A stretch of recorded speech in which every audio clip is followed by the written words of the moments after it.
Balikan natin ang report ni Rainiel Pawid tungkol sa higit 200 Pilipinong biktima ng illegal recruitment na nasagip sa Myanmar. Rainiel?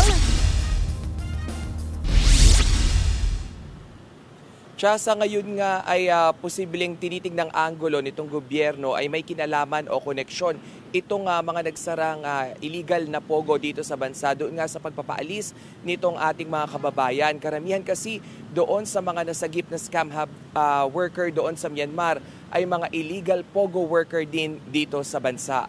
Simula nga nung isang araw ay umabot na sa 229 yung bilang ng mga kababayan natin na nasa Myanmar na nagtatrabaho sa scam hub industry yung nasagip at itinawid na sa border ng Thailand. Sa ngayon ay inaayos na yung repatriation para nga mapauwi na o mapabalik na dito sa Pilipinas agad-agad itong ating mga kababayan na naging scam hub workers sa loob ng 3 hanggang 5 taon.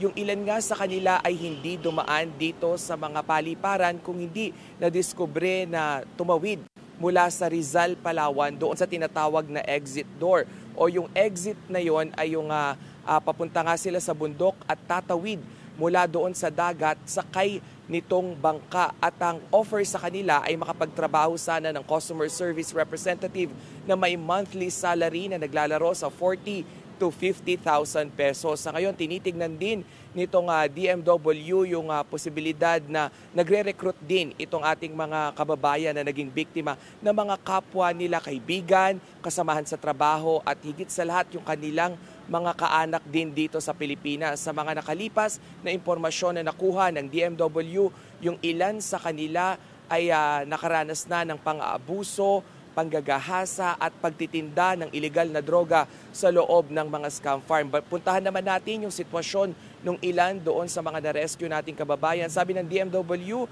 yung ilan nga sa kanila ay may trauma pa rin mula doon sa pang-aabuso at yung iba naman ay nabuntis na ng ilang mga scam hub bosses doon mismo sa kanilang pinagtatrabahuhan. Yan nga ang Express Report ni Rainiel Pawid. Mga kapatid, Ruth Cabalco, para sa mabilis na pasada ng mga balitang dapat niyong malaman, mag-follow at mag-subscribe sa social media pages ng News 5.